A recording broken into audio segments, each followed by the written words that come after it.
All right, let's jump straight into this. Picture a pitch-black, misty riverbank in the dead of night. You've got a terrified man standing completely alone. He's just sent his entire family, his servants, all his wealth, literally everything he owns, across the river to protect them from a massive, mysterious threat lurking in the dark. He's totally vulnerable, just waiting in the eerie silence. Suddenly, out of the shadows, a figure violently attacks him, and this sparks a brutal, bone-crushing wrestling match. That doesn't just last a few minutes. It lasts the entire night. We're talking dirt flying, heavy breathing, utter exhaustion. It really makes you wonder, who on earth is he fighting? Is it an assassin, an angel, or something even more inexplicable? Welcome to This Explainer, where we are unpacking one of the absolute greatest stories of transformation in human history. Section 1. The Deceiver is Born. So to truly understand this midnight struggle, we have to rewind to the very beginning of his life. The tension actually started with twin brothers, who were quite literally fighting each other in the womb. When they were finally born, the older brother came out first, but the younger one was right there, tightly clutching his older brother's heel. Because of this, he was given the name Jacob, which translates to he who comes from behind, or honestly, more directly, the deceiver. It's a name that perfectly set the stage for his early life. Now, this brilliantly illustrates the stark contrast between the two brothers as they grew up. On one side, you have Esau. He's a strong, rugged hunter, a real outdoorsman heavily favored by their father Isaac. On the flip side is Jacob. He's quiet, prefers to hang around the tents, and is fiercely favored by their mother, Rebecca. This divide becomes incredibly explosive when we talk about the birthright. Back then, this was an ancient custom that guaranteed the eldest son the lion's share of the family wealth and a deeply sacred blessing from the father. Well, Jacob wants that birthright, and he wants it badly, so he executes his first major deception. Step 1. He cooks up this delicious red lentil stew. Step 2. He just waits. He waits for Esau to return from a hunting trip, absolutely starving and exhausted. Step 3. When Esau practically begs for food, Jacob ruthlessly demands that he trade his birthright for it.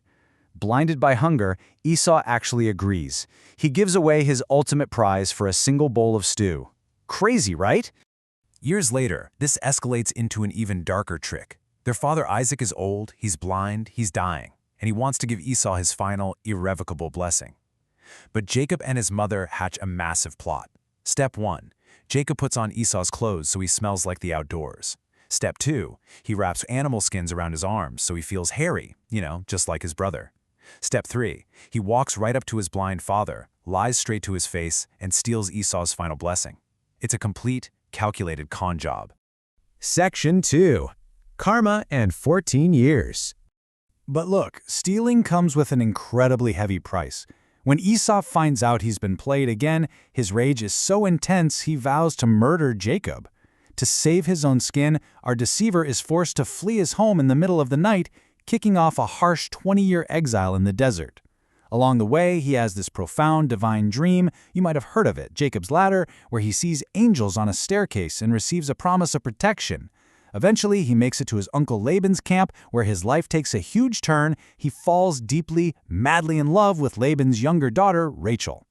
So he agrees to work for his uncle for 7 years for free, just to marry her. But man, karma hits hard. On the wedding night, under the cover of darkness, Laban tricks Jacob. He swaps Rachel for her older sister, Leah. The ultimate deceiver gets completely deceived.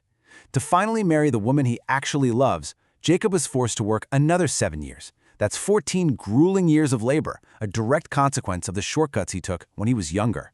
Section 3. The Ultimate Midnight Struggle. Okay, let's fast forward 20 years. Jacob has become incredibly wealthy, but he receives a terrifying divine command to return to his homeland. As he gets closer to home, the terror absolutely peaks. Messengers run back to Jacob with chilling news. Esau is marching toward him right now. And get this, he isn't alone. He has 400 armed men with him. That's not a welcoming party. That's an army. Panic sets in. Jacob desperately divides his wealth, sending wave after wave of gifts ahead to try and buy his brother's forgiveness. And he sends his family safely across the Jabbok River. And that brings us right back to our opening scene. Jacob is completely alone. He has no wealth to shield him, no family to hide behind, and most importantly, no tricks left to play. He is standing in the dark, entirely vulnerable, when a mysterious divine attacker suddenly lunges at him, kicking off the physical and spiritual fight of his life. They wrestle brutally through the entire night. As morning starts to approach, the divine figure realizes that Jacob, who is just fueled by sheer desperation, simply will not quit. Then, something incredible happens. With just a single touch to Jacob's hip socket, the figure instantly dislocates it. The pain must have been blinding. Yet, remarkably, even with a shattered hip, Jacob refuses to let go. In agonizing pain, clinging for dear life to his opponent, Jacob screams out this powerful demand: "I won't let go until you bless me." Just think about the irony here for a second. 20 years ago, he used animal skins and lies to steal a blessing in the dark. But today, broken, humbled, and physically crippled, he is begging for a real one. He isn't trying to trick anyone anymore. He is desperate for genuine grace. Hearing this, the divine figure just pauses the fight. He looks right at Jacob and asks a simple yet utterly piercing question: "What is your name?" This question forces a moment of absolute silence on that riverbank. It forces Jacob into a profound state of self-reflection. You see, it wasn't just a request for his ID, it was a demand for the truth. This is Jacob's ultimate psychological breakthrough. 20 years ago, when his blind father asked him who he was, Jacob lied and said, "I am Esau." But today, facing the divine, he finally drops the mask. He answers, "My name is Jacob." He finally admits who he truly is, the deceiver. He owns his past, his flaws, and his true identity. And because he finally faced his truth and stopped running, the divine figure responds by changing his identity entirely. He tells him his name will no longer be Jacob, but Israel. Israel means he who wrestles with God. By confronting his deepest fears and acknowledging his truth, Jacob underwent one of the greatest psychological and spiritual transformations in recorded history. Section 4. Facing your inner fears. The sun rises, and a limping, humbled Jacob finally walks out to meet Esau. But instead of violence, Esau runs up and hugs him, weeping. The external threat just vanished because the internal war had already been won. And that is the crucial takeaway from this explainer. In many ways, we are all Jacob, aren't we? We all run from past mistakes. We look for shortcuts, which, as we saw, only lead to heavy karmic debts.